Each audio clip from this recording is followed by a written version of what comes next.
യേശുവേ എൻ പ്രാണനായക, ജീവനെനിക്കേകിയോനേ. യേശുവേ N പ്രാണനായക, ജീവനെനിക്കേകിയോനേ. N സങ്കടങ്ങളറിഞ്ഞെന്റെ വൻകടങ്ങൾ തീർത്തെന്റെ കണ്ണുനീർ തുടച്ചല്ലോ നീ. സങ്കടങ്ങളറിഞ്ഞെന്റെ വൻകടങ്ങൾ തീർത്തെന്റെ കണ്ണുനീർ തുടച്ചല്ലോ നീ. പാപിയായി ഞാൻ ജീവിച്ചപ്പോൾ, പാത തെറ്റിയോടിയപ്പോൾ, പാപിയായി ഞാൻ ജീവിച്ചപ്പോൾ, പാത തെറ്റിയോടിയപ്പോൾ,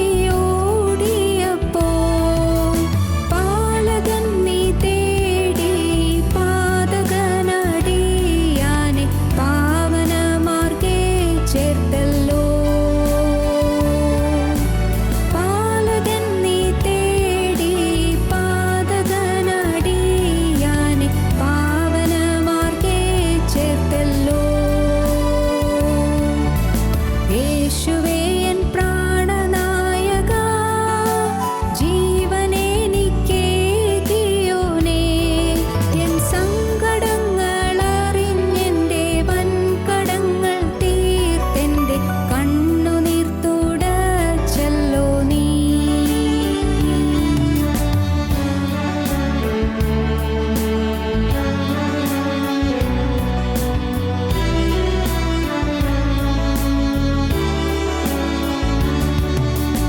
എന്നെ നിന്നിൽ ധന്യനാക്കുവാൻ വന്നിതോ എന്നുള്ളിൽ രാജനായി. എന്നെ നിന്നിൽ ധന്യനാക്കുവാൻ വന്നിതോ എന്നുള്ളിൽ രാജനായി.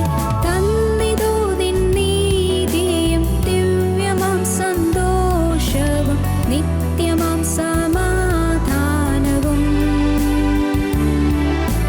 തന്നിതോ നിൻ നീതിയും ദിവ്യമാം സന്തോഷവും നിത്യമാം സമാധാനവും. ഭാരമെന്നെ ജീവിക്കുവാൻ എൻ ഭാരമെല്ലാം ചുമന്നവനേ. ഭാരമെന്നെ ജീവിക്കുവാൻ എൻ ഭാരമെല്ലാം ചുമന്നവനേ. ആശ്രയം നീ മാത്രമെന്നാശയിൻ പ്രകാശമേ, ആശിഷം നിൻ കാരുണ്യമേ. ആശ്രയം നീ മാത്രമെന്നാശയിൻ പ്രകാശമേ, ആശിഷം നിൻ കാരുണ്യമേ. യേശുവേ എൻ പ്രാണനായക, ജീവനെനിക്കേകിയോനേ. എൻ സങ്കടങ്ങളറിഞ്ഞെന്റെ വൻകടങ്ങൾ തീർത്തെന്റെ കണ്ണുനീർ തുടച്ചല്ലോ നീ.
ഞങ്ങളും ക്രൂശിക്കപ്പെട്ട ക്രിസ്തുവിനെ പ്രസംഗിക്കുന്നു. ഉൽപ്പത്തി പുസ്തകം 48 അധ്യായം 11 വാക്യം. ഇസ്രായേൽ യോസേപ്പിനോട്, നിന്റെ മുഖം കാണുമെന്ന് ഞാൻ വിചാരിച്ചിരുന്നില്ല, എന്നാൽ നിന്റെ സന്തതിയെയും കാണുവാൻ ദൈവം എനിക്ക് സംഗതി വരുത്തിയല്ലോ എന്ന് പറഞ്ഞു. യോസേപ്പ് അപ്പൻ്റെ അരികത്തെത്തിയിരിക്കുകയാണ്. 48 അധ്യായം തുടങ്ങുന്നത് അങ്ങനെയാണ്. അനന്തരം യോസേപ്പിന്, നിൻ്റെ അപ്പൻ ദീനമായി കിടക്കുന്നുവെന്ന് വർത്തമാനം വന്നു. ഉടനെ അവൻ മനശ്ശെ, എഫ്രയീം എന്ന 2 പുത്രന്മാരെയും കൂട്ടിക്കൊണ്ടു ചെന്നു. നിൻ്റെ മകൻ യൗസേപ്പ് ഇതാ വരുന്നുവെന്ന് യാക്കോബിനെ അറിയിച്ചു. അപ്പോൾ ഇസ്രായേൽ തന്നെത്താൻ ഉറപ്പിച്ച് കട്ടിലിന്മേലിരുന്നു. ആ ഇരിപ്പ് ഒരു മനോഹരമായ ഇരിപ്പാണ്. എത്ര നേരം ഈ തന്നെത്താൻ ഉറപ്പിച്ചു നമുക്ക് അറിഞ്ഞുകൂടാ. മോൻ യൗസേപ്പ് വന്നു എന്ന് കേട്ടപ്പോൾ യാക്കോബ് ആ വടി തപ്പിയെടുത്തു. വടിയുടെ അടുത്ത് ചാരിക്കൊണ്ട് നമസ്കരിച്ചു എന്ന് എബ്രായ ലേഖനത്തിൽ പറയുന്നുണ്ട്. അവസാന സമയത്ത് വടിയുടെ അറ്റത്ത് ചാരിക്കൊണ്ട് നമസ്കരിച്ചു എന്ന് എബ്രായ ലേഖനം 11 അധ്യായത്തിൽ 21 വാക്യം അങ്ങനെയാണ്. വിശ്വാസത്താൽ യാക്കോബ് മരണകാലത്തിങ്കൽ യോസേഫിൻ്റെ മക്കളെ ഇരുവരെയും അനുഗ്രഹിക്കുകയും തൻ്റെ വടിയുടെ അറ്റത്ത് ചാരിക്കൊണ്ട് നമസ്കരിക്കുകയും ചെയ്തു. യാക്കോബ് നമസ്കരിച്ചു വടിയുടെ അറ്റത്ത് ചാരിക്കൊണ്ട്. നിവർന്ന് നിൽക്കാൻ വയ്യ, നിവർന്നിരിക്കാനും വയ്യ, വടി വേണം. ഞാനിങ്ങനെ ചിന്തിക്കുകയാണ്, അപ്പൻ മോനെ കണ്ടപ്പോൾ വാത്സല്യാതിരേകം കൊണ്ട് ഇനിയും ഈ മോനെ കാണുമെന്ന് തോന്നുന്നില്ല, അക്കരയ്ക്ക് പോവുകയാണ്. ആ വാത്സല്യത്തിൻ്റെ ആവേശം കൊണ്ട് എഴുന്നേൽക്കാൻ നോക്കി. എഴുന്നേറ്റിരുന്ന് എന്തെല്ലാമോ അപ്പന് പറയാനുണ്ട്, മക്കളെ അനുഗ്രഹിക്കാനുണ്ട്, മക്കളുടെ ഭാവി കാലത്തെക്കുറിച്ച് പ്രവചിക്കാനുമുണ്ട്. അങ്ങനെയാണ് അനുഗ്രഹിക്കപ്പെട്ട മാതാപിതാക്കൾ മക്കൾക്ക് പ്രവചനം കൊടുക്കും, പ്രബോധനം കൊടുക്കും. മക്കൾക്ക് ആവശ്യമുള്ള ആത്മീയ നൽവരങ്ങൾ ലഭിക്കുവാനുള്ള വചനം കൊടുക്കും. അപ്പൻ അവിടെ ഈ മക്കളെ അനുഗ്രഹിക്കാനും അവരെക്കുറിച്ച് പ്രവചിക്കുവാനുമായി അപ്പൻ ഒരുങ്ങുകയാണ്. അപ്പൻ പയ്യെ പയ്യെ എഴുന്നേൽക്കാൻ നോക്കി. വടി ഒരു വിധത്തിൽ തപ്പിയെടുത്തു. എന്നിട്ട് ആ വടി ഇങ്ങനെ ഊന്നി പയ്യെ പയ്യെ എഴുന്നേൽക്കാൻ തുടങ്ങിയപ്പോൾ എൻ്റെ മനസ്സിലെ ധാരണ യൗസേപ്പ് ചെന്ന് താങ്ങിയെന്നാണ്. യൗസേപ്പ് പയ്യെ ചെന്ന് താങ്ങി. അപ്പോൾ യൗസേപ്പിൻ്റെ കൂടെ ചെറുപ്പക്കാർ 2 പേരുമുണ്ട്. ആരാ? യൗസേപ്പിൻ്റെ മക്കൾ. യൗസേപ്പിൻ്റെ മക്കൾ മനശ്ശെയും ഉണ്ട്, എഫ്രയീമും ഉണ്ട്. മിസ്രൈമിൽ വെച്ചുണ്ടായ മക്കളാണ്. ഈ മക്കൾ 2 പേരും അവരും അപ്പൻ്റെ കൂടെ തന്നെയുണ്ട്, യൗസേപ്പിൻ്റെ കൂടെ. അങ്ങനെ ഈ മക്കളെ കൂട്ടിക്കൊണ്ടാണ് യൗസേപ്പ് വന്നിരിക്കുന്നത്. അപ്പൻ്റെ മരണക്കിടക്കയിൽ ഏറ്റവും രോഗാതുരമായ സമയത്ത് അപ്പനെ കാണാൻ വന്നിരിക്കുകയാണ്. അപ്പോൾ യാക്കോബ് ഈ വടിയുടെ അറ്റത്ത് ചാരി അങ്ങനെ പയ്യെ ചാഞ്ഞിരുന്നു. യൗസേപ്പ് ഏതാനും തലയണ എടുത്ത് അവിടെ വെച്ചോ, ഞാനതിനെക്കുറിച്ച് അങ്ങനെയൊക്കെ ധ്യാനിക്കും. കുറേ തലയണ ഇങ്ങനെ ചാരി ചാരി വെച്ച് അപ്പനൊന്ന് ചാരി ഇരിക്കാൻ, സൗകര്യമായിട്ടിരിക്കാൻ, ഇരുന്നു കൊണ്ട് പറയാൻ അവസരം ഉണ്ടാക്കിയോ? നമുക്കതിനെക്കുറിച്ച് വേദപുസ്തകത്തിൽ വിവരണമൊന്നുമില്ല. എന്തായാലും വടിയുടെ അറ്റത്ത് ചാരിക്കൊണ്ട് യാക്കോബ് ഒരു വിധത്തിലെ കട്ടിലിരുന്നു, തന്നെത്താൻ ഉറപ്പിച്ച് കട്ടിന്മേലിരുന്നു.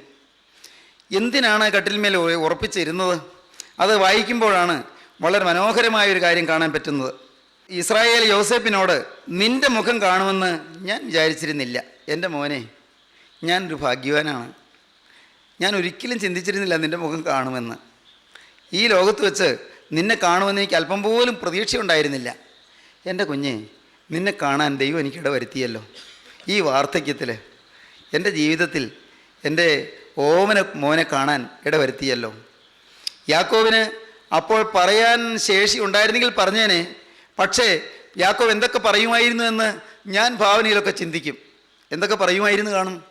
മോനെ, ഞാൻ നിൻ്റെ അമ്മ പിരിഞ്ഞു പോയ വേദന, അമ്മ മരിച്ചുപോയ വേദന, അമ്മ 2ാമത്തെ പ്രസവത്തോടുകൂടി മരിച്ചുപോയ വേദനയൊക്കെ ഞാൻ മറക്കുന്നത് നിന്നെ കാണുമ്പോഴായിരുന്നു. നിന്നെ അടുത്ത് ലാളിക്കുമ്പോൾ നിൻ്റെ അമ്മയുടെ തനി ഛായ നിന്നിൽ. അങ്ങനെയാണ് എനിക്കൊരാശ്വാസം കിട്ടിക്കൊണ്ടിരുന്നത്. മോനെ, നിന്നെ കാണാതെ എന്നു മുതൽ ഞാൻ എന്ത് ദുഃഖിച്ചുവെന്നോ. എൻ്റെ ഭാര്യ റാഹേൽ, നിൻ്റെ അമ്മ, നിന്നെ പ്രസവിച്ചതിന് ശേഷം 2ാമത്തെ പ്രസവത്തോടുകൂടി കടന്നുപോയി. അന്ന് നീ കൊച്ചുകുട്ടിയാണ്, നിനക്ക് പക്ഷേ ഓർമ്മ കാണും. എൻ്റെ മോനെ, എൻ്റെ ആ വേദന നിറഞ്ഞ സമയത്തെല്ലാം എനിക്കൊരു കൺകുളിർക്കെ കാണാൻ നീയേ ഉണ്ടായിരുന്നുള്ളൂ. ബെന്യാമീൻ ഇല്ലാഞ്ഞിട്ടല്ല, പക്ഷേ എന്തോ എനിക്ക് നിന്നോടായിരുന്നു പ്രിയം കൂടുതൽ. അതെന്തുകൊണ്ടാണെന്ന് എനിക്ക് അറിയാൻ പാടില്ല. മോനെ, ബെന്യാമീനുണ്ട്, അവൻ ഇളയവനല്ലേ. പെറ്റന്ന് തന്നെ അമ്മ മരിച്ച അനാഥ കുഞ്ഞു പോലെ വളരുന്നവൻ, അവനെനിക്ക് വാത്സല്യമില്ലെന്നല്ല, തീർച്ചയായിട്ടും ഉണ്ട്. ഒരപ്പന് മക്കളെ ഭേദം വരാൻ പാടില്ലല്ലോ, തിരിച്ചു ഭേദമൊന്നും എനിക്കില്ല. എങ്കിലും എൻ്റെ മോനെ, നിന്നോട് എന്തോ ചില പ്രത്യേക താല്പര്യങ്ങൾ ദൈവം നിന്നെ എന്തിനോ വേണ്ടി ഒരുക്കുന്നെന്ന് എനിക്കൊരു ധാരണ. നിന്നെ എന്തിനോ വേണ്ടി ദൈവം ഉയർത്തുന്നു എന്നെനിക്കൊരു ധാരണ. സ്വർഗത്തിലെ ദൈവം പ്രത്യേകിച്ച് നിൻ്റെ മേൽ ദൃഷ്ടി വച്ചിരിക്കുന്നു എന്നെനിക്കൊരു ധാരണ. മോനെ, നീ നഷ്ടപ്പെട്ടതിന് ശേഷം, നിന്നെ ഏതോ കാട്ടുമൃഗം കടിച്ചു പറിച്ച് തിന്നുകളഞ്ഞുവെന്ന് ഞാൻ നിരൂപിച്ചതിന് ശേഷം, മോനെ, നിന്നെ കാണുമെന്ന് ഞാൻ വിചാരിച്ചിരുന്നതല്ലല്ലോ. ഇപ്പോൾ നിൻ്റെ മുഖം കാണാനിടയായി. മരിക്കുന്നതിന് മുൻപ് നിൻ്റെ മുഖം കണ്ടുവെന്ന് മാത്രമല്ല, നിൻ്റെ മക്കളെയും കാണാൻ ദൈവം സംഗതി വരുത്തി, നിൻ്റെ കുടുംബത്തെ കാണാൻ ദൈവം സംഗതി വരുത്തി. ഇങ്ങനെയാണ് യാക്കോബ് പറയുന്നത്, നിൻ്റെ മുഖം കാണുമെന്ന് ഞാൻ വിചാരിച്ചിരുന്നില്ല, എന്നാൽ നിൻ്റെ സന്തതിയെയും കാണുവാൻ ദൈവം എനിക്ക് സംഗതി വരുത്തിയല്ലോ എന്ന് പറഞ്ഞു. ദൈവത്തിൻ്റെ വലിയ നാമം മഹത്വപ്പെടട്ടെ. യൗസേപ്പ് നിറകണ്ണുകളോടെ കേട്ടുകൊണ്ട് നിൽക്കുകയാണ്. വാർദ്ധക്യത്തിലുള്ള അപ്പൻ കടന്നു പോകുന്നതിന് മുമ്പ് പറയുന്ന വാക്കുകളെല്ലാം ഒരക്ഷരം തെറ്റാതെ അങ്ങനെ നിറമിഴികളോടെ ആ യൗസേപ്പ് അങ്ങനെ കേട്ടുകൊണ്ട് നിൽക്കുകയാണ്. എന്നിട്ട് മക്കളെ രണ്ടുപേരെയും യൗസേപ്പ് അങ്ങോട്ട് നീക്കി നിർത്തി. മക്കൾ രണ്ടുപേരെയും അപ്പൻ്റെ വലത്തെ കൈയുടെ നേരെ മൂത്ത മകൻ മനശ്ശെയെ നിർത്തി, ഇടത്തെ കൈയുടെ നേരെ ഇളയ മകൻ എഫ്രയീമിനെ നിർത്തി. അപ്പോൾ യൗസേപ്പിൻ്റെ ഒരു ആഗ്രഹമുണ്ട്, മക്കൾ രണ്ടുപേരെയും അപ്പൻ അനുഗ്രഹിക്കണം. വലത് കൈ എൻ്റെ മൂത്ത മോൻ്റെ തലയിൽ വെക്കണം, അതിന് ജ്യേഷ്ഠാവകാശം ഉള്ളതല്ലേ. ജ്യേഷ്ഠാവകാശത്തിലെ പ്രത്യേക അനുഗ്രഹം ഉള്ളതുകൊണ്ട് വലത് കൈ മൂത്ത മോൻ്റെ തലയിൽ വെക്കണം, ഇടത് കൈ എഫ്രയീമിൻ്റെ ഇളയ മോൻ്റെ തലയിൽ വെക്കണം. അങ്ങനെ നിർത്തി. പക്ഷേ യാക്കോബ് കൈ വെച്ചപ്പോൾ യാക്കോബിൻ്റെ വലത്തെ കൈ ഇങ്ങനെ ഇടത്ത് ഭാഗത്തേക്ക് തിരിച്ച് എഫ്രയീമിൻ്റെ തലയിൽ വെച്ചു, ഇടത്തെ കൈ വലതു ഭാഗത്ത് തിരിച്ച് മനശ്ശെയുടെ തലയിൽ വെച്ചു. യൗസേപ്പ് പറഞ്ഞു, അപ്പ അങ്ങനെയല്ല കേട്ടോ, ഇവനാ മൂത്തമോൻ, ഇവനാ മൂത്തമോൻ, എൻ്റെ മൂത്തമോൻ മനശ്ശെ ഇതാ. മോനെ അറിയാം, എനിക്കറിയാം, അവനെയും ദൈവം അനുഗ്രഹിക്കും, അവനെയും ദൈവം ഒരു വലിയ ജാതിയാക്കും. പക്ഷേ എഫ്രയീമിനെ കൂടുതൽ ദൈവം അനുഗ്രഹിക്കും. യാക്കോബ് കൈവച്ചത് അനുഗ്രഹിക്കാൻ കൈവച്ചത് യാദൃച്ഛികമല്ല. അവിടെ അനുഗ്രഹിക്കാൻ ആ കൈ ഇങ്ങനെ പിണച്ചു വെച്ചത് അത് നിത്യതയിലേക്ക് ഉയർന്നു വരുന്ന ഒരു പുതിയ ജീവിതത്തിൻ്റെ തുടക്കമായിരുന്നു, കുരിശിൻ്റെ ആകൃതിയായിരുന്നു. ദൈവത്തിൻ്റെ വലിയ നാമം മഹത്വപ്പെടട്ടെ. കുരിശിൻ്റെ പ്രോദ്ഘാടനം ചരിത്രത്തിൻ്റെ നെറുകയിൽ, സഹോദരീ സഹോദരങ്ങളെ, ക്രൂസ് ഉദ്ഘാടനം ചെയ്യുകയായിരുന്നു. ക്രൂസിലെ ആ ഇരുമരങ്ങളുടെ ശാഖകൾ രണ്ടു വശത്തേക്കും പടർന്നു കയറുന്നത് അവിടെ യാക്കോബ് ദൃഷ്ടാന്തവൽക്കരിക്കുകയായിരുന്നു. ആ കുരിശിൻ്റെ ആകൃതിയിൽ കൈകൾ പിണച്ചു വെച്ചു എന്നാണ് നാം വായിക്കുന്നത്. നമുക്കിങ്ങനെ വായിക്കാം. 48-ാം അധ്യായം 13-ാം വാക്യം മുതൽ, യൗസേപ്പ് എഫ്രയീമിനെ വലങ്കൈ കൊണ്ട് പിടിച്ച ഇസ്രായേലിൻ്റെ ഇടംകൈക്ക് നേരെയും മനശ്ശെ ഇടംകൈ കൊണ്ട് പിടിച്ച ഇസ്രായേലിൻ്റെ വലങ്കൈക്ക് നേരെയുമായി ഇങ്ങനെ രണ്ടുപേരെയും അവൻ്റെ അടുക്കൽ കൊണ്ടുവന്നു. ഇസ്രായേൽ വലങ്കൈ നീട്ടി ഇളയവനായ എഫ്രയീമിൻ്റെ തലയിലും ഇടംകൈ മൂത്തവനായ മനശ്ശെയുടെ തലയിലുമായി അങ്ങനെ തൻ്റെ കൈകളെ പിണച്ചു വെച്ചു. യൗസേപ്പ് അപ്പനോട്, 18-ാം വാക്യം, അങ്ങനെയല്ല എൻ്റെ അപ്പ, ഇവനല്ലോ ആദ്യജാതൻ, ഇവൻ്റെ തലയിൽ വലങ്കൈ വെക്കണം എന്ന് പറഞ്ഞു. എന്നാൽ അവൻ്റെ അപ്പൻ സമ്മതിക്കാതെ, എനിക്കറിയാം മകനെ, എനിക്കറിയാം, ഇവനും ഒരു വലിയ ജനമായി തീരും, ഇവനും വർദ്ധിക്കും, എങ്കിലും അനുജൻ അവനേക്കാൾ അധികം വർദ്ധിക്കും, അവൻ്റെ സന്തതി ജനസമൂഹമായി തീരും എന്ന് പറഞ്ഞു. അങ്ങനെ അവൻ അന്ന് അവരെ അനുഗ്രഹിച്ചു. യാക്കോബ് യൗസേപ്പിനെയും യൗസേപ്പിൻ്റെ മക്കളെയും അനുഗ്രഹിച്ചു. തലമുറകൾക്കുള്ള അനുഗ്രഹം പിതാവിൽ നിന്ന് ഇതാ മക്കൾ ഏറ്റുവാങ്ങുകയാണ്. ഈ വാക്കുകളെ കേൾക്കുമ്പോൾ എൻ്റെ പ്രിയപ്പെട്ടവരോട് ഞാൻ വിനീതമായി എന്ന് ചോദിക്കട്ടെ, നിങ്ങൾക്ക് പിതാവിൻ്റെ, മാതാവിൻ്റെ, പൂർവിക പിതാക്കന്മാരുടെ അനുഗ്രഹം കിട്ടിയിട്ടുണ്ടോ? നിങ്ങളുടെ മാതാപിതാക്കളുടെ അനുഗ്രഹം നിങ്ങൾ വാങ്ങിയിട്ടുണ്ടോ? അവരുടെ ഹൃദയത്തിൽ എപ്പോഴെങ്കിലും നൊമ്പരം തട്ടിയിട്ടുണ്ടോ? നിങ്ങളുടെ മാതാപിതാക്കൾ വ്യസനിക്കാൻ ഇട വന്നിട്ടുണ്ടോ? നിങ്ങളുടെ ഏതെങ്കിലും പെരുമാറ്റം മൂലം, നിങ്ങളുടെ ഏതെങ്കിലും സംസാരം മൂലം, നിങ്ങളുടെ ഏതെങ്കിലും പ്രവൃത്തികൾ മൂലം, നിങ്ങളുടെ ഇടപാടുകൾ മൂലം പ്രിയപ്പെട്ടവരെ, നിങ്ങളുടെ മാതാപിതാക്കൾ കരയാനോ ദുഃഖിക്കാനോ മനസ്സ് വിഷാദിക്കാനോ ഉള്ളം നീറുവാനോ ഇടയായിട്ടുണ്ടോ? മോനെ, പ്രിയമകളെ, നീ ഇത് കേൾക്കുമ്പോൾ നിന്റെ ജീവിതത്തിലേക്ക്, പഴയകാല ജീവിതത്തിലേക്ക് തിരിഞ്ഞു നോക്കിയിട്ട് നിനക്ക് എന്തെങ്കിലും ഓർമ്മ വരുന്നെങ്കിൽ നീ അനുതപിക്കണം. ദൈവത്തോട് പറയണം, കർത്താവേ, എൻ്റെ ജീവിതത്തിൽ അറിഞ്ഞും ചിലപ്പോൾ അറിയാതെയും എൻ്റെ മാതാപിതാക്കളെ ഞാൻ വ്യസനിപ്പിച്ചു. അവരെ ഞാൻ ആദരിക്കേണ്ടതുപോലെ ആദരിച്ചില്ല, അനുസരിക്കേണ്ടതുപോലെ അനുസരിച്ചില്ല. എൻ്റെ കുഞ്ഞുങ്ങളുടെ മേൽ ശാപം വരല്ലേ, എൻ്റെ മേൽ ശാപം നിൽക്കല്ലേ, എന്നിൽ നിന്ന് ശാപങ്ങൾ മാറ്റണമേ. കർത്താവേ, എൻ്റെ മാതാപിതാക്കളോട് മാപ്പ് ചോദിക്കാൻ ഇന്നവർ ഭൂമിയിൽ ഇല്ലല്ലോ. സ്വർഗത്തെ ദൈവമേ, നീ മനസ്സലിയണമേ. ഗോകുൽത്തായിൽ ചിന്തിയ രക്തത്താൽ, ഗോകുൽത്തായിൽ ഒഴുക്കിയ പുണ്യാഹ രക്തത്താൽ എൻ്റെ ആ പാപങ്ങളും എൻ്റെ ആ ശാപങ്ങളും കഴുകിക്കളയണമേ. മാതാപിതാക്കളോട് എൻ്റെ കർത്താവേ, എനിക്ക് ഒന്ന് മാപ്പ് ചോദിക്കാൻ സമയം കിട്ടിയില്ല, അന്ന് എനിക്ക് അനുതാപം വന്നില്ല, അന്ന് എനിക്ക് മാനസാന്തരം ഉണ്ടായില്ല, അന്ന് ഞാൻ ഈ ജീവൻ്റെ വചനം കേട്ടില്ല. ഉടയവനെ, ജീവൻ്റെ വചനം കേൾക്കുന്ന ഈ നിമിഷം ആയിരിക്കുന്ന സ്ഥാനത്ത് ഇരുന്നു കൊണ്ട് നാഥാ, ഞാൻ നിന്നോട് യാചിക്കുകയാണ്.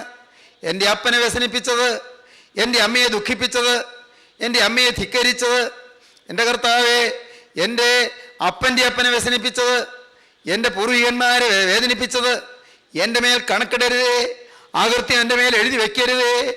ഓർമ്മയുടെ പുസ്തകത്തിൽ നീ അകൃത്യങ്ങൾ മായിച്ച് കളയണമേ. നാഥ, ഈ അനുതാപം നീ ഒന്ന് കേൾക്കണമേ, ഈ പശ്ചാത്താപം നീ ഒന്ന് ശ്രദ്ധിക്കണമേ. ദൈവജനമേ, ശാപങ്ങൾ മാറ്റി അനുഗ്രഹം പ്രാപിക്കൂ. ശാപം മാറ്റിത്തരുന്ന സ്നേഹമാണ് ക്രൂസിലെ സ്നേഹം. പാപം ക്ഷമിക്കുന്ന സ്നേഹമാണ് ക്രൂസിലെ സ്നേഹം. പാപിയെ തലോടുന്ന സ്നേഹമാണ് ക്രൂസിലെ സ്നേഹം. ഏത് അശുദ്ധനെയും വിശുദ്ധനാക്കുന്ന സ്നേഹമാണ് ക്രൂസിലെ സ്നേഹം. ഏത് അഴുക്കാണ്ടവനെയും വെടിപ്പിലേക്ക് കൊണ്ടുവരുന്ന സ്നേഹമാണ് ക്രൂസിലെ സ്നേഹം. എത്ര ഹീനഭാവിയെയും മ്ലേച്ഛഭാവിയെയും വിടുവിച്ച് സമാധാനത്തിൻ്റെ സന്തോഷ തീരത്ത് അടുപ്പിക്കുന്ന സ്നേഹമാണ് ക്രൂസിലെ സ്നേഹം. ആ ക്രൂസിലെ സ്നേഹത്തിൻ്റെ മുന്നിൽ ഇപ്പോൾ നിങ്ങൾ വിനയപ്പെടുവീൻ, അനുഗ്രഹം നിങ്ങളുടെ തലമേൽ വരും. അതാണ് നാം വായിക്കുന്നത് 48-ാം അധ്യായം 15-ാം വാക്യം. പിന്നെ അവൻ യോസേപ്പിനെ അനുഗ്രഹിച്ചു. യോസേപ്പിന് കിട്ടിയ അനുഗ്രഹം എനിക്ക് വേണമെന്ന് നിങ്ങൾ പ്രാർത്ഥിക്കണം. പിന്നെ അവൻ യോസേപ്പിനെ അനുഗ്രഹിച്ചു. എൻ്റെ പിതാക്കന്മാരായ അബ്രഹാമും ഇസ്ഹാക്കും ഭജിച്ചു പോകുന്ന ദൈവം, ഞാൻ ജനിച്ച നാൾ മുതൽ ഇന്ന് വരെയും എന്നെ പുലർത്തിയിരിക്കുന്ന ദൈവം, എന്നെ സകല ദോഷങ്ങളിൽ നിന്നും വിടുവിച്ച ദൂതൻ ഈ കുട്ടികളെ അനുഗ്രഹിക്കുമാറാകട്ടെ. എൻ്റെ പേരും എൻ്റെ പിതാക്കന്മാരായ അബ്രഹാമിൻ്റെയും ഇസ്ഹാക്കിൻ്റെയും പേരും ഇവരിൽ നിലനിൽക്കുമാറാകട്ടെ. അവർ ഭൂമിയിൽ കൂട്ടം കൂട്ടമായി വർദ്ധിക്കട്ടെ എന്ന് പറഞ്ഞു. എൻ്റെ പിതാക്കന്മാരായ അബ്രഹാം ഇസ്ഹാക്കും ഭജിച്ചു പോകുന്ന ദൈവം, ഞാൻ ജനിച്ച നാൾ മുതൽ ഇന്ന് വരെയും എന്നെ പുലർത്തിയിരിക്കുന്ന ദൈവം, എന്നെ സകല ദോഷങ്ങളിൽ നിന്നും വിടുവിച്ച ദൂതൻ ഈ കുട്ടികളെ അനുഗ്രഹിക്കുമാറാകട്ടെ. ഓ, എന്തോ ഒരു വാത്സല്യ നികേതനമായ അനുഗ്രഹീതമായ ശബ്ദപ്രചുരിമ! എന്ത് അനുഗ്രഹം! പ്രിയപ്പെട്ടവരെ, അപ്പൻ അനുഗ്രഹിക്കുകയാണ്, ഈ കുട്ടികളെ അനുഗ്രഹിക്കുമാറാകട്ടെ. ആര്? ഞാനല്ല, അപ്പനല്ല മക്കളെ. അനുഗ്രഹിക്കുന്നത് ആരാണ്? എൻ്റെ പിതാവായ അബ്രഹാമും ഇസ്ഹാക്കും ഭജിച്ചു പോകുന്ന ദൈവം, ഞാൻ ജനിച്ച നാൾ മുതൽ ഇന്ന് വരെയും എന്നെ പുലർത്തിയിരിക്കുന്ന ദൈവം, എന്നെ സകല ദോഷങ്ങളിൽ നിന്നും വിടുവിച്ച ദൂതൻ ഈ കുട്ടികളെ അനുഗ്രഹിക്കുമാറാകട്ടെ. പൈതൃക അനുഗ്രഹം തലയിലേറ്റ് വാങ്ങിക്കൊള്ളുക. പിതാവിൻ്റെ അനുഗ്രഹം നിങ്ങൾ വാങ്ങിക്കൊള്ളുക. അവിടെ കൊണ്ട് അനുഗ്രഹം തീരുന്നുണ്ടോ? പ്രിയപ്പെട്ടവരെ, നാം വായിക്കുകയാണ് 49-ാം അധ്യായത്തിൽ യൗസേപ്പ് 12 മക്കളെയും ചിലരെ അനുഗ്രഹിച്ചും ചിലരുടെ അവസ്ഥ വെളിപ്പെടുത്തിയും ആത്മാവിൽ കാണുന്നത് പ്രകടമാക്കിയും യാക്കോബ് പറയുന്ന ചില വാക്കുകളുണ്ട്. യാക്കോബ് ചിലരെ അനുഗ്രഹിച്ചും യാക്കോബ് ചിലരുടെ അവസ്ഥ വെളിപ്പെടുത്തിയും കൊണ്ട് പറയുന്ന പ്രവചന പദങ്ങളുണ്ട്. അതിൽ യൗസേപ്പിനെ കുറിച്ച് പറയുമ്പോഴാണ് യാക്കോബ് വാചാലനാകുന്നത്. എന്ത് ബഹുലമായ പദസഞ്ചയമാണ് യാക്കോബിൻ്റെ നാവിൽ നിന്ന് ഉതിർന്നൊഴുകി വീഴുന്നത് നാം വായിക്കുമ്പോൾ കാണുകയാണ്. എന്താണ് കാണുന്നത്? 49-ാം അധ്യായത്തിൻ്റെ 22-ാം വാക്യം മുതൽ 26-ാം വാക്യം വരെ 5 വാക്യങ്ങൾ മുഴുവനും അവിടെ യൗസേപ്പിനെ കുറിച്ച് പറയുകയാണ്. യൗസേപ്പ് ഫലപ്രദമായ ഒരു വൃക്ഷം. മരിക്കുന്നതിന് മുൻപ് അപ്പൻ ഈ യോവന മകനെ കുറിച്ച് പറയുകയാണ്. യൗസേപ്പ് ഫലപ്രദമായ ഒരു വൃക്ഷം, നീരുറവിനരികെ ഫലപ്രദമായ ഒരു വൃക്ഷം തന്നെ. അതിൻ്റെ കൊമ്പുകൾ മതിലിന്മേൽ പടരുന്നു. വില്ലാളികൾ അവനെ വിഷമിപ്പിച്ചു, അവർ അവനോട് പൊരുതു. അവൻ്റെ വില്ല് ഉറപ്പോടെ നിന്നു. അവന്റെ ഭുജം യാക്കോബിൻ വല്ലഭന്റെ കയ്യാൽ ബലപ്പെട്ടു. ഇസ്രായേലിന്റെ പാറയായ ഇടയന്റെ നാമത്താൽ തന്നെ നിന്റെ പിതാവിന്റെ ദൈവത്താൽ അവൻ നിന്നെ സഹായിക്കും. സർവശക്തനാൽ തന്നെ അവൻ മീതെ ആകാശത്തിന്റെ അനുഗ്രഹങ്ങളാലും താഴെ കിടക്കുന്ന ആഴത്തിന്റെ അനുഗ്രഹങ്ങളാലും മുലയുടെയും ഗർഭത്തിന്റെ അനുഗ്രഹങ്ങളാലും നിന്നെ അനുഗ്രഹിക്കും. നിൻ പിതാവിന്റെ അനുഗ്രഹങ്ങൾ എൻ്റെ ജനകന്മാരുടെ അനുഗ്രഹങ്ങൾക്ക് മീതെ ശാശ്വത ഗിരികളുടെ അറ്റത്തോളം പ്രബലപ്പെട്ട് അവ യോസേപ്പിന്റെ തലയിലും തൻ്റെ സഹോദരന്മാരിൽ പ്രഭുവായവന്റെ നെറുകയിലും വരും. വിവരിക്കാൻ ഞാൻ ഈ സമയം എടുക്കുന്നില്ല. ഓരോ അക്ഷരവും വിവരിക്കാനുള്ളതാണ്. ഓരോ വാക്കും നാദപ്രപഞ്ചമാണ്. ഓരോ വാക്കും ആശയത്തിൻ്റെ ബ്രഹ്മാണ്ഡ കടാഹമാണ്. പ്രിയപ്പെട്ടവരെ, യാക്കോബ് യൗസേപ്പിനെ അനുഗ്രഹിച്ച് പറയുന്ന വാക്കുകൾ, സഹോദരന്മാരിൽ പ്രഭുവായവനെന്ന് വിളിക്കുന്നതായ വാക്കുകൾ, ഫലപ്രദമായ വൃക്ഷമെന്ന് പേരിടുന്നതായ വാക്കുകൾ, യാക്കോബിന് തൻ്റെ മകനെക്കുറിച്ച് പറയുമ്പോഴെല്ലാം അനുഗ്രഹത്തിൻ്റെ വാക്കുകൾ ഇങ്ങനെ ഒഴുകുകയാണ്. സ്നേഹിതരെ, ഈ സമയത്ത് ഞാൻ വിനയപൂർവ്വം ചോദിക്കട്ടെ, സ്നേഹത്തോടെ നിങ്ങളോട് ചോദിക്കട്ടെ, നിങ്ങളുടെ മാതാപിതാക്കളിൽ നിന്ന് നിങ്ങൾ അനുഗ്രഹം പ്രാപിക്കുമോ? നിങ്ങളുടെ ജീവിതത്തിൽ നിങ്ങൾ ശ്രേഷ്ഠന്മാരായ നിങ്ങളുടെ മാതാപിതാക്കളിൽ നിന്ന് അനുഗ്രഹം പ്രാപിച്ച് ശ്രേഷ്ഠന്മാരായ സന്തതി പരമ്പരയിലേക്ക് അത് നിങ്ങൾ പകർന്നു കൊടുക്കുമോ? യൗസേപ്പ് അപ്പനായ യാക്കോബിൻ്റെ അനുഗ്രഹം പ്രാപിച്ചു. യൗസേപ്പ് മാത്രമല്ല, യാക്കോബിൻ്റെ അനുഗ്രഹം യൗസേപ്പിൻ്റെ മക്കളും പ്രാപിച്ചു. എല്ലാറ്റിനും കാരണം എന്താണ്? യൗസേപ്പ് ദൈവത്തെ ഭയപ്പെട്ടു. യൗസേപ്പ് ദൈവത്തെ സ്നേഹിച്ചു. പാപത്തിൻ്റെ സാഹചര്യം വന്നപ്പോൾ പാപത്തിൽ വീഴാതെ തന്നെ കാത്തു. സ്നേഹിതരെ, നിങ്ങൾക്ക് അനുഗ്രഹം വേണമോ? മാതാപിതാക്കളുടെ അനുഗ്രഹം മാത്രമല്ല, നിത്യനായ നിത്യപിതാവിൻ്റെ നിത്യപരിശുദ്ധനായ ദൈവത്തിൻ്റെ അനുഗ്രഹം നിങ്ങൾക്ക് വേണമോ? നിങ്ങളുടെ ജീവിതത്തിൽ പാപത്തോട് യാത്ര പറഞ്ഞു നിൽക്കുക, ഒരു തെറ്റും പറ്റാതെ നിൽക്കുക. അശുദ്ധ സാഹചര്യം വരുമ്പോൾ കറപിണയാതെ നിൽക്കുക. സാഹചര്യങ്ങൾ നിങ്ങളെ പ്രലോഭനത്തിലേക്ക് നയിക്കും, നിങ്ങളെ പ്രേരിപ്പിക്കും, തിന്മകളിലേക്ക് നിങ്ങളെ നയിക്കാൻ തുടങ്ങും. അശുദ്ധമായ സാഹചര്യങ്ങൾ, കൂട്ടുകെട്ടുകൾ നിങ്ങളെ വാടി വിളിക്കും. പക്ഷേ നിങ്ങൾ ചെവി കൊടുക്കരുത്, നിങ്ങൾ ഹൃദയം ചായ്ക്കരുത്. നിങ്ങൾ ഓർക്കൂ, ഹൃദയം കാണുന്നൊരു ദൈവമുണ്ട്. എനിക്ക് വേണ്ടത് ദൈവത്തിൻ്റെ അനുഗ്രഹമാണ്. മനുഷ്യരെന്നെ കാണുന്നത് പോലല്ല, സ്വർഗത്തിലെ ദൈവം എന്നെ കാണുന്നത് പോലെ. മനുഷ്യരെന്നെ നോക്കുന്നത് പോലല്ല, സ്വർഗത്തിലെ ദൈവം എന്നെ നോക്കുന്നത് പോലെ. എനിക്ക് ദൈവത്തെ പ്രസാദിപ്പിച്ച്, എൻ്റെ കർത്താവെ, ദൈവം പ്രസാദിക്കുന്നൊരു ജീവിതം നയിക്കാൻ എനിക്ക് കഴിയണം. അങ്ങനെ ദൈവം നോക്കുന്നത് പോലെ ഞാൻ എന്നെ തന്നെ കാണണം. ദൈവം നോക്കുന്നത് പോലെ എനിക്ക് എന്നെ തന്നെ തിരിച്ചറിയാൻ ഇടയാകണം. എൻ്റെ അവസ്ഥ ഞാൻ തന്നെ കാണണം. എൻ്റെ കർത്താവെ, എനിക്ക് നിന്നെ പ്രസാദിപ്പിക്കണം. ഗോകുൽത്തായിലെ കുരിശിൽ മരിച്ച ക്രിസ്തു എന്തിനു വേണ്ടി തൻ്റെ ചങ്ക് തുറന്നു? ചവളത്താൽ, അതേ കുന്തത്താൽ വിലാവ് എന്തിനു വേണ്ടി കുത്തി തുറക്കപ്പെട്ടു? ചോരയും നീരും ഒഴുകിയത് എന്തിന്? നമ്മെ വിശുദ്ധരാക്കാനാണ്. ഏത് സാഹചര്യത്തിലും പാപം വരാതെ നിൽക്കണം, പണത്തിൻ്റെ അഴിമതി വരാതെ നിൽക്കണം, 10 പൈസയിൽ പോലും ക്രമക്കേട് വരാതെ നിൽക്കണം, ഒരു സെക്കൻഡിൽ പോലും അഴുക്ക് പറ്റാതെ നിൽക്കണം, ഒരു ഇടപാടിൽ പോലും ദുഷ്ടൻ അവകാശം പറയാതെ നിൽക്കണം, പൈശാചിക ശക്തി നമ്മെ തൊടാതെ നിൽക്കണം, ദുഷ്ടനായ പിശാച് നമ്മിൽ അവകാശം പറയാതെ കരുതലോടെ എപ്പോഴും ജാഗ്രതയോടെ നിൽക്കണം. ആവർത്തന പുസ്തകം 30-ാം അധ്യായത്തിൽ നാം കാണുന്നു, ഞാൻ ജീവനും മരണവും ശാപവും അനുഗ്രഹവും ഗുണവും ദോഷവും നിന്റെ മുമ്പിൽ വെച്ചിരിക്കുന്നു, ഏത് നീ തിരഞ്ഞെടുക്കുമെന്ന് തീരുമാനിച്ചു കൊള്ളുക. യൗസേപ്പിനെ യാക്കോബ് അനുഗ്രഹിച്ചു. യൗസേപ്പിൻ്റെ തലമേൽ ദൈവത്തിൻ്റെ അനുഗ്രഹം ഉണ്ടായിരുന്നു. ദൈവത്തിൻ്റെ അനുഗ്രഹമാണ് നമുക്ക് അത്യന്താപേക്ഷിതം. ദൈവത്തിൻ്റെ അനുഗ്രഹം ഉണ്ടെങ്കിൽ മാതാപിതാക്കളുടെ അനുഗ്രഹം കിട്ടും.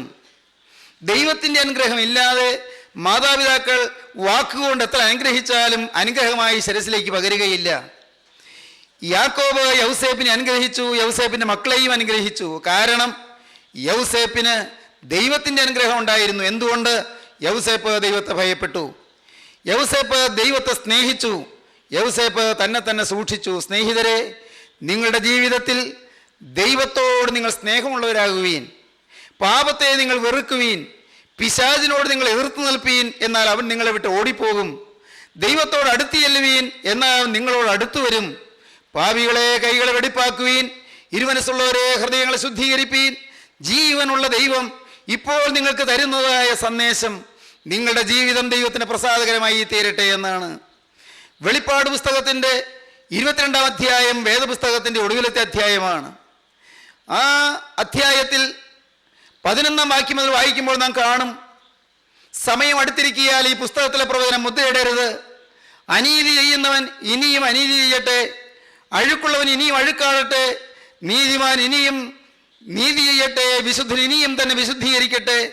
ഇതാ ഞാൻ വേഗം വരുന്നു, ഓരോരുത്തനും അവനവൻ്റെ പ്രവൃത്തിക്ക് തക്കവണ്ണം കൊടുപ്പാൻ പ്രതിഫലം എൻ്റെ പക്കലുണ്ട്.